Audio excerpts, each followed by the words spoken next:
오늘 하나님께서 대림절 두 번째 주에 주신 말씀은 요한복음 3장 16절부터 21절까지 말씀입니다.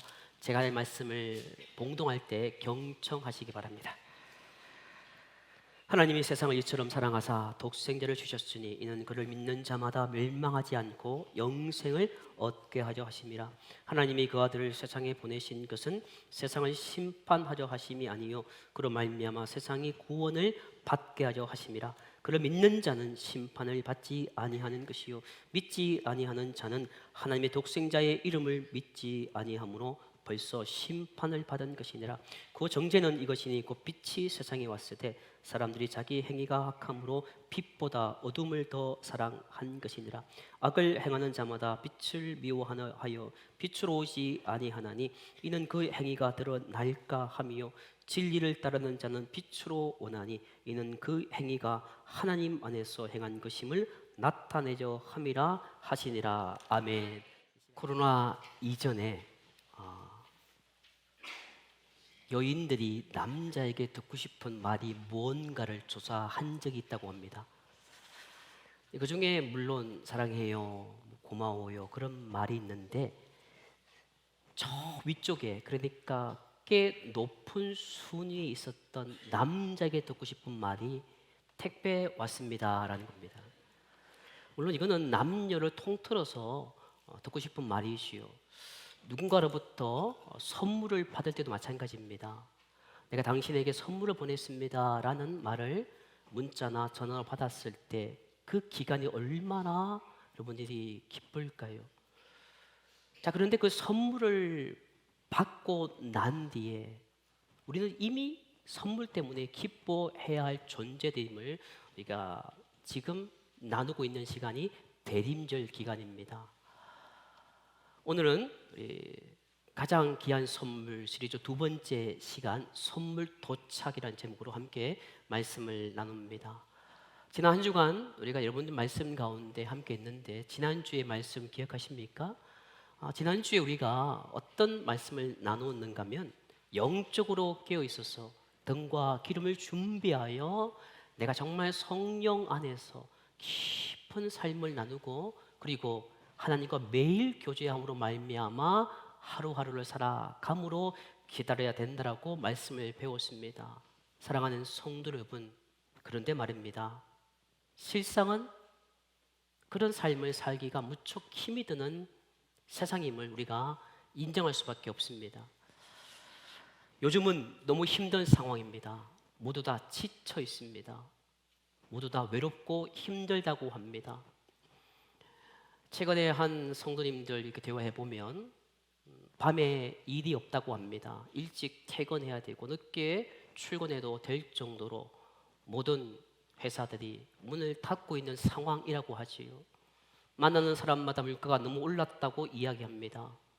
심지어 정말 그 어느 때보다 가장 힘든 경제적으로 어려울 때가 지금 우리가 살고 있는 세상이지요. 그러니까 힘들고 어려운데 과연 우리가 어떻게 기다리고 또 주님 앞과 함께 살면서 행복하게 살 수 있을까? 불가능할 수 있다는 것입니다. 너무너무 힘듭니다. 정말 이 자리에 온 것 자체가 어쩌면 기적인 분도 계시지요. 자, 그리고 힘든 어렵고 상황 속에서 과연 이런 현실 속에서 우리가 기다릴 수 있을까? 결론은 기다릴 수 있다는 것입니다. 아무리 힘들고 어렵고 고통스럽고 좌절 가운데 있지만 외롭고 지치고 모두가 힘들고 어렵지만 그래도 결론은 기다릴 수 있다는 것이지요. 그것은 바로 무언가면 나에게 가장 귀한 선물이 이미 내 앞에 도착했기 때문임을 성경은 말씀해주고 있습니다. 말씀을 준비하면서 마가복음 5장의 한 장면이 떠올랐습니다. 또 누군가 함께 찬양 연습하면서 그 찬양이 내 내리를 서쳐갔지요. 마가복음 5장에 보시면 혈루증 앓은 여인의 이야기가 나옵니다. 그 혈루증 앓은 여인의 이야기를 담은 복음성가가 있습니다.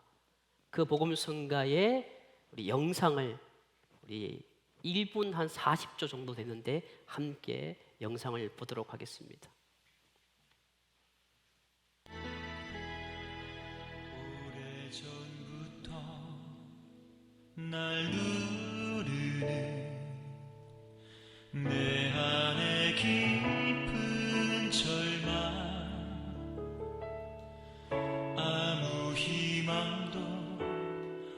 어떤 기대도 내게 없는데 사람들의 외면과 날 거절하는 눈빛 아픈 상처로 짙은 어둠으로 깊이 빠져만 가는데 어디선가 내게 들리는 하나님 아들 주님 이야기 그분이라면 그의 옷자락이라도 내 마지막 소망이니 주님을 만났네 옷자락에서 전해지는 사랑 사랑하는 성도 여러분, 이 여인에게 있어서 가장 귀한 선물이 그 여인에게 도착한 것입니다. 힘들고 어려운 상황 속에서, 고통 속에서 방황하는 사람들, 바로 그 사람들이 이 혈류증 앓은 여인과 같습니다. 저와 여러분들은 아마도 모두가 아픈 상처를, 아픈 병을 가지고 있습니다. 육신적인 질병이 없다 하더라도 마음적인 아픔이 있지요. 좌절과 낭망하는 마음으로 살아갈 수도 있습니다. 사람들 관계가 어렵고 여전히 무언가 해결하지 못했던 문제들을 가지고 있는 우리 모두는 혈류증 앓은 여인과 같습니다. 너무나도 힘든 삶을 살아가는데 주님을 기다릴 수 없고 주님을 소망하며 살 수가 없지만, 그러나 우리에게는 이미 내 앞에, 아니 내 안에 선물이 도착해 있습니다. 그 선물인 예수님을 말미암아 우리는 매일매일 기다리며 살아갈 수가 있고 희망 가운데, 소망 가운데 살아낼 수가 있는 것입니다. 오늘 본문 16절 말씀은 이렇게 우리에게 말씀해 주고 있습니다. 오늘 하나님이 세상을 이처럼 사랑하사 독생자를 주셨으니 이는 그를 믿는 자마다 멸망하지 않고 영생을 얻게 하려 하심이라. 아멘. 이렇게 보시면 이처럼이라는 말은 바로 본문 앞에 기록된 사건을 언급하고 있습니다. 이 3장 16절 말씀은 여러분들이 잘 알고 있는 말씀이기 때문에 누구나 좋아하는 말씀이죠. 그러나 이 문맥의 전을 아셔야 본문의 의미가 더 강하게 다가올 수가 있습니다.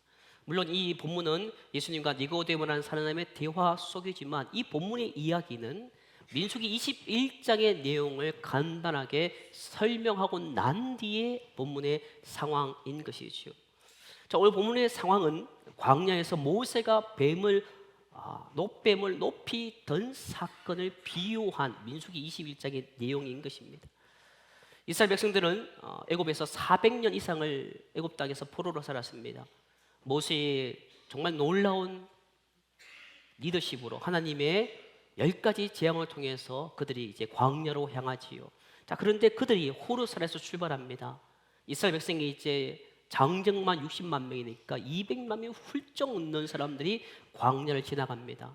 짧은 기간이지만 그들은 기대했습니다. 왜? 머리로 셈을 해보니 가나안 길 그렇게 멀지 않거든요.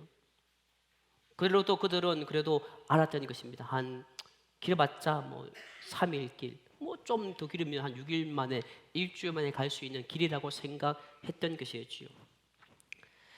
그러던 중 그들은 이제 에돔 땅을 통과하면 이제 목전에 가나안 땅을 둡니다.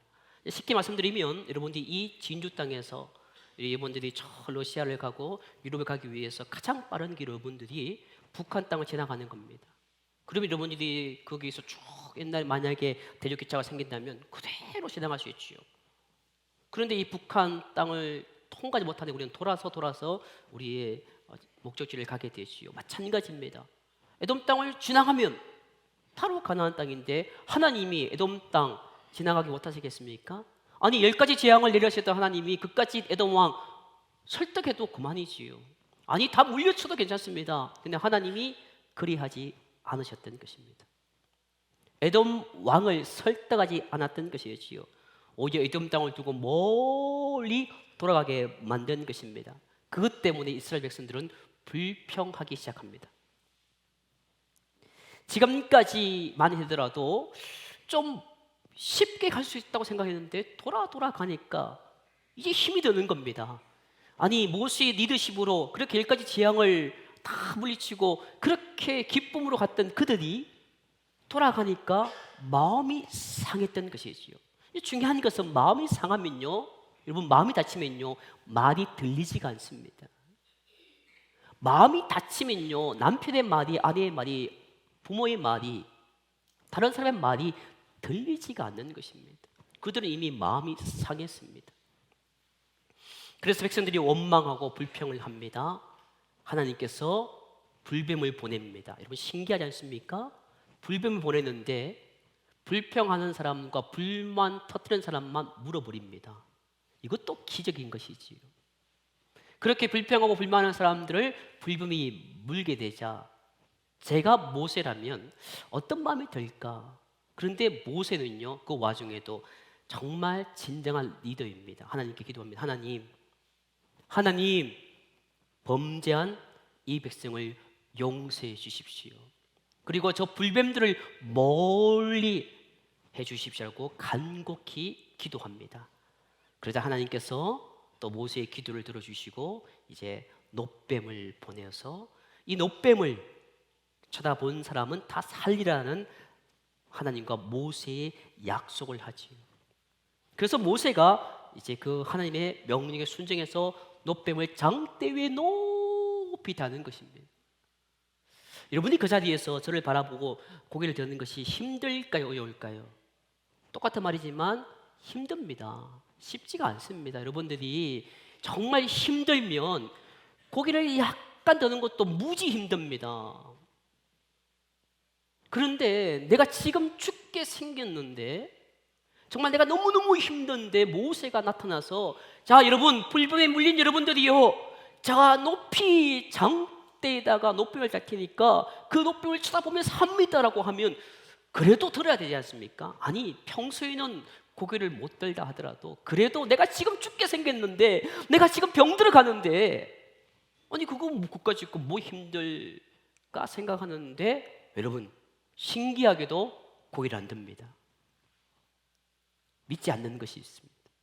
하나님의 기적을 보면서도 그들은 얼굴을 들지 못하고 숙이는 자는 죽어갔지만 신기하게도 고개를 들고 놋뱀을 쳐다본 적 살아나는 기적이 바로 본문에 나타나는 것이지요.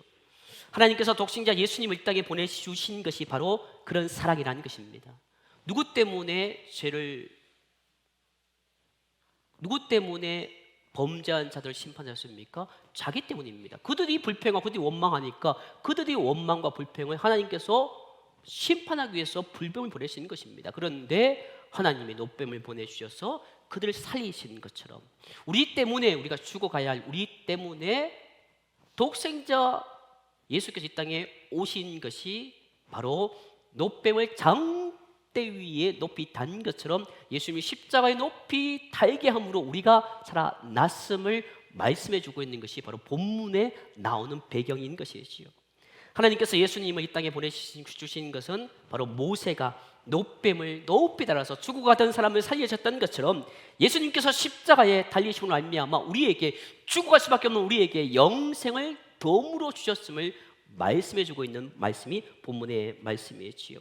그래서 하나님께서는 놋뱀 장대에 높이 달린 놋뱀을 쏟아본 적 모두들 살리는 그런 기적을 베풀어 주셨지요. 그래서 16절 말씀이 이런 상황 속에서 나온 것입니다. 16절 말씀을 제가 다시 한번 읽어드립니다.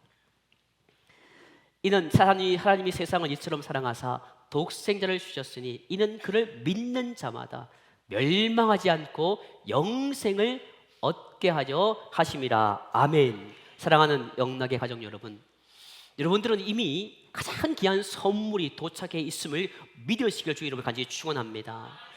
도착해 있지 않는다고, 내가 선물을 준비했는데 내가 뭔가 누군가로부터 선물을 보냈다고 하는 소식을 듣고 오지 않으면 짜증내고 힘들고 왜 나에게는 그런 선물이 오지 않느냐고 원망할 수도 있겠지만, 우리 모두에게는 내가 돈이 있든 없든, 내가 건강하든 건강하지 않든, 하나님은 모두에게 가장 귀한 선물이 여러분 앞에, 여러분 삶 가운데 있음을 믿으시기 바랍니다. 가끔 이제 가정에서 여러분들이 홈쇼핑을 보지 않습니까?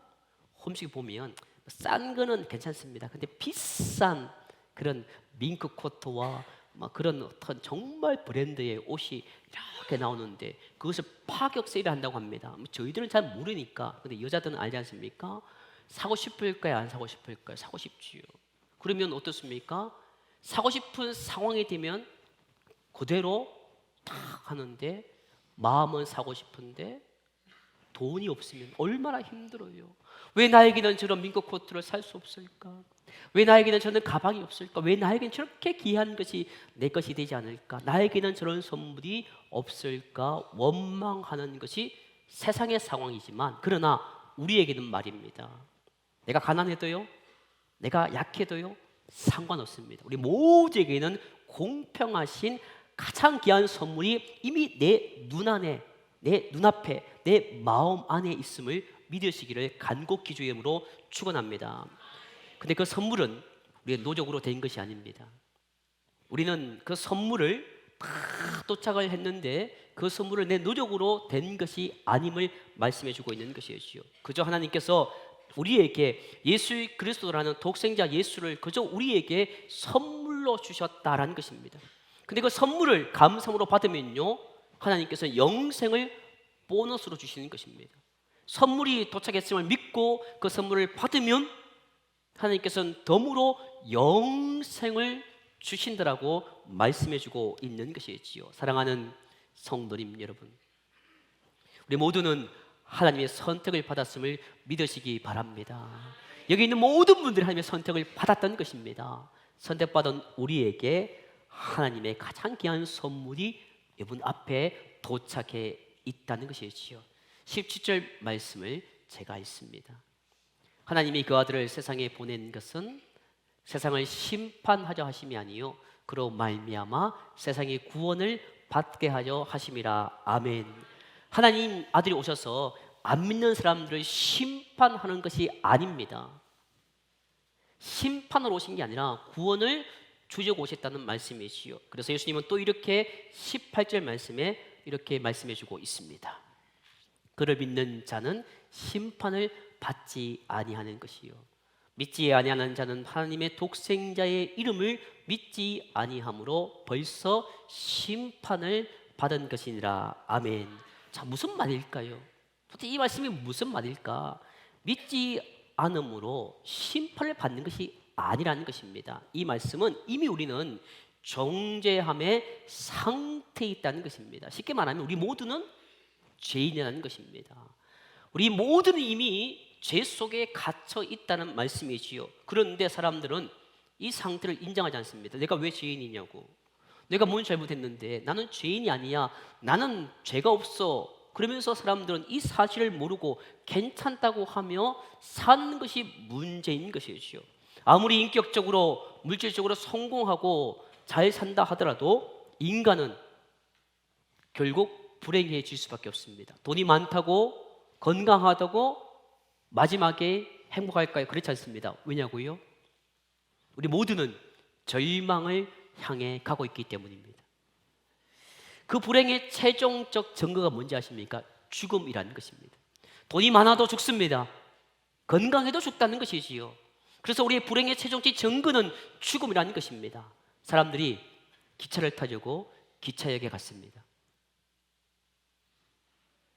사람들이 많이 있는데 예수님께서 딱 오셔서 하신 말씀이, 자, 여기 있는 사람들은 천국행 기차를 타세요. 자, 여기 있는 사람은 지옥행 기차를 타세요.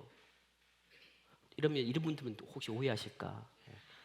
그래서 주님께서 그렇게 말씀하셨습니다. 자, 한편으로는 천국행 기차를 타시고 한편은 지옥 기차를 타십시오. 그렇게 하시려고 오신 분이 아닙니다.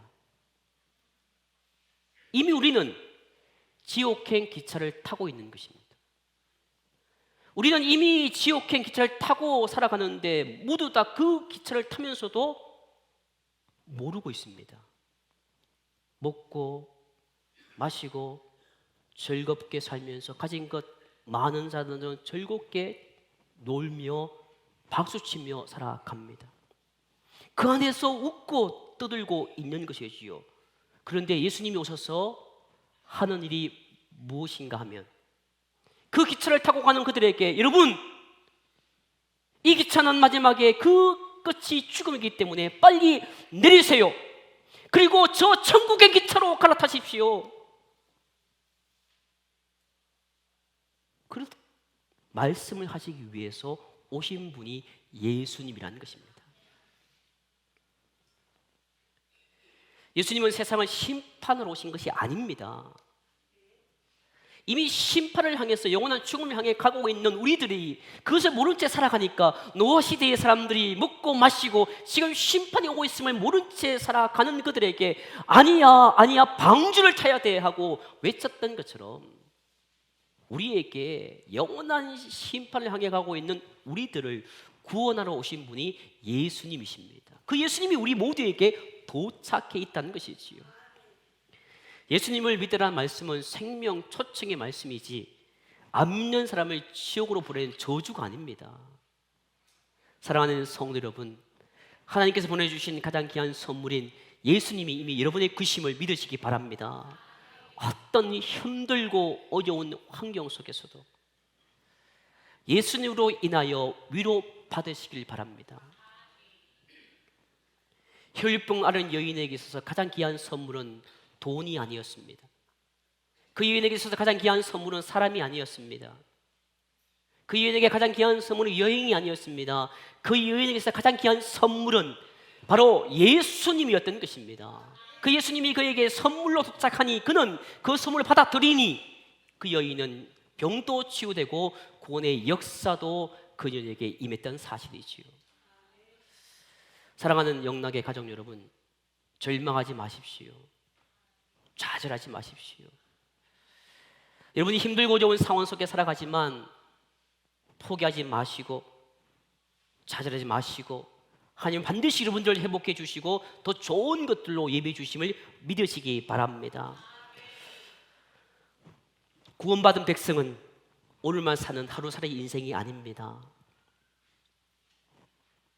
저는 말씀을 준비하면서 제가 너무나 나쁜 사람이었다는 것을 인정할 수밖에 없는 사실임을 제가 알게 되었습니다. 어떤 일이 저에게 있었습니다. 그 뒤로 저는 장로님들에게 교인들에게 그런 말씀을 한 적이 있습니다. 저는 하루살이 인생을 살아갑니다.